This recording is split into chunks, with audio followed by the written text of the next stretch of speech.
अस्सलाम वालेकुम। तो लास्ट टाइम हमने देखा था कि हम क्लोजर किस तरह से इम्प्लीमेंट कर सकते हैं। आज हम उसी का एक यूज़ केस देखेंगे जिसे हम कहते हैं iterator function. Iterator function basically क्या होता है कि वो फंक्शन जो आपको किसी भी वैल्यू पे आइटरेट करके वो वैल्यू रिटर्न करता रहे। अब हम उसकी इम्प्लीमेंटेशन देखते हैं। बेसिकली पहले मैं क्लोजर का रिकैप दे दूँ। क्लोजर किस तरह से काम करता है, वो एक फंक्शन होता है जो कि एक और फंक्शन रिटर्न करता है, और वो जो रिटर्न फंक्शन होता है उसको आउटर फंक्शन हमारे इस फंक्शन की वेरिएबल्स की मेमोरी स्टोर रखता है। तो इसके पास जब भी ये हम रन करेंगे, इसके पास ऑपरेटर 1 और ऑपरेटर 2 की मेमोरी स्टोर रहेगी। अब हम चलते हैं आइटरेटर की तरफ। तो आइटरेटर फंक्शन कुछ दिखता है इस तरह से। बेसिकली हम क्या करें, हम इसमें 3 आर्गुमेंट्स ले रहे हैं। स्टार्ट का, जो हमने डिफ़ॉल्ट वैल्यू रख दी 1, एंड का ले रहे हैं इन्फिनिटी, और स्टेप ले रहे हैं 1 का। अब हम क्या कर रहे हैं, हम एक उसमें एक और फंक्शन रिटर्न कर रहे हैं। वो फंक्शन जो है हमें क्या रिटर्न करता है कि अगर तो value greater than equal to end हो जाती है, मतलब हम अपने एंड तक पहुंच चुके हैं, मतलब हमारी आइट्रेशन जो है एंड तक पहुंच चुकी है। तो हम क्या करेंगे, इसको वैल्यू को हम नल कर देंगे और इस कंप्लीटेड ट्रू कर देंगे।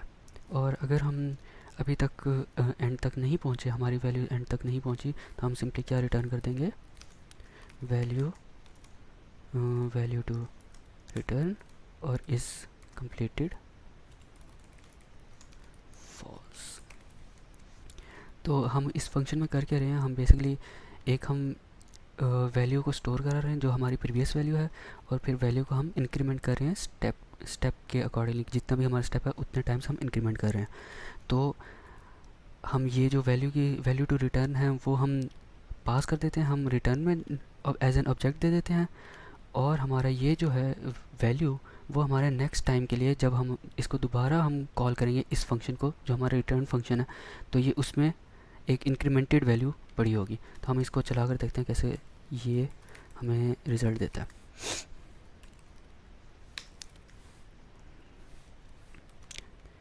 ये हमने चलाया तो हमें ये फंक्शन रिटर्न करा। अच्छा ठीक है, हमें ये बेसिकली हम जब आइटरेटर फंक्शन कॉल करें तो हमें ये चीज़ रिटर्न करें। तो यहाँ पर हमने एक चीज़ स्किप कर दी है, जिसे हम करेंगे कॉन्स्ट डिफ़ॉल्ट।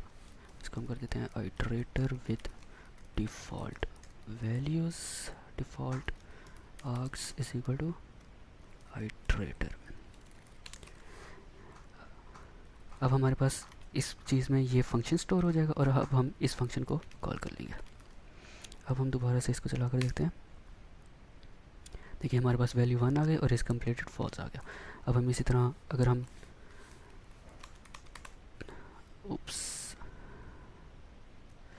इसको हम 2-3 दफ़ा अगर हम चलाएंगे तो वो हमारी वैल्यू ईच टाइम आइटरेट करके हमें देता रहेगा। ये देखिए 1 2 3 4 5, और हमारा इस कंप्लीटेड फॉल्स है क्योंकि हमारा एंड जो है अभी रीच ही नहीं हुआ, क्योंकि हमारा एंड जो है इन्फिनिटी है। अगर हम इसको एक और कर लें, हम iterator with iterator my iterator कर लेते हैं।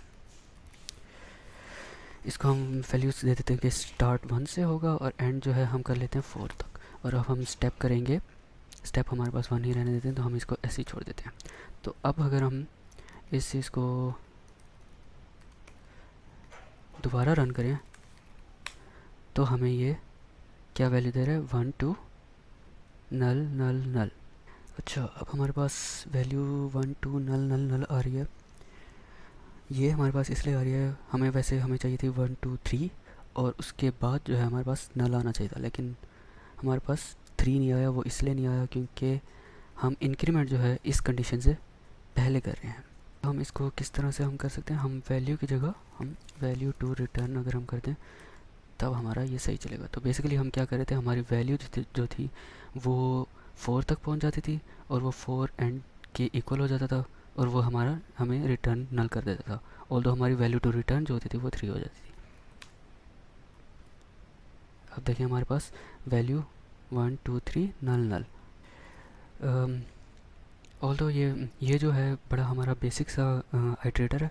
हमारा जो वैसे कन्वेंशन होती है, हम आइटरेटर इस तरह से नहीं बनाते। हम इसमें एक और हमारा जो ये फंक्शन होता है, ये हमें बेसिकली रिटर्न करता है एक और ऑब्जेक्ट। वो हमें एक नेक्स्ट का फंक्शन देता है जिसके अंदर ये सारी चीज़ें आती हैं।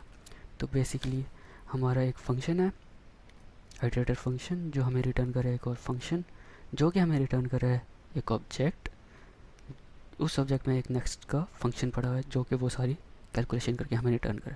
तो हमें कुछ भी चेंज नहीं करना, सिर्फ हमें माई आइटरेटर फंक्शन कॉल करके डॉट नेक्स्ट करना है, दैट्स इट, डॉट सिंपल। और अब हमारे पास सेम रिज़ल्ट आ जाएगा। इसको हम फर्दर मॉडिफाई भी कर सकते हैं अपनी नीड के अकॉर्डिंगली कि अगर हम एक और चीज़ रिटर्न करवाना चाहें, जैसे कि हम इस कंप्लीटेड हम वैसे ही देख लें, हम फंक्शन नेक्स्ट कॉल किए बगैर वैसे ही अगर हम देखना चाहें कि इस कंप्लीटेड हुआ है या नहीं हुआ, अब हम क्या करेंगे, हम इसको रिटर्न करा देंगे value to return greater than equal to end. अब हमें ये वैल्यू टू रिटर्न इशू दे रहा है, ये इसलिए क्योंकि ये वैल्यू टू रिटर्न डिफाइंड हुआ है इस नेक्स्ट के फंक्शन के अंदर। तो हम इसको ऊपर ले जाएंगे और हमारा ये इशू ख़त्म हो जाएगा। अब हम क्या करेंगे, इसकी वैल्यू हम चेक करा लेते हैं हमारे पास इस कंप्लीटेड की क्या वैल्यू लॉग हो रही है। अब इस पॉइंट पे लाइन नंबर 24 पे हमारे पास क्योंकि हमने 5 आइटरेटर चला लिए हैं पहले ही, तो हमारी वैल्यू जो है वो 4 एक्सीड कर जाएगी और हमारा जो इस कंप्लीटेड है वो ट्रू आ जाएगा। तो हम इसको रन कर लेते हैं डॉट इस कंप्लीटेड, और अब हम अगर रन करें हमारे पास ट्रू आ गया। इसी चीज़ को अगर हम ऊपर लेके जाएं जहाँ पर हमारा ये ट्रू नहीं होना चाहिए, जहाँ पर यहाँ पर है, अब यहाँ पर हमारे पास वैल्यू जो होगी 1 होगी, तो हमारा ये ट्रू नहीं होना चाहिए। हम इसको दोबारा से कराते हैं। तो अब ये देखें हमारी 1 आ रही है, पहले फॉल्स आ रहा है, और उसके बाद जब हमारा जो स्टार्ट है वो एंड तक रीच कर जाता है, हमारी वैल्यू जो है एंड पे रीच कर जाती है, तो हमें वो इस कंप्लीटेड ट्रू रिटर्न कर देता है। Okay guys, that's it.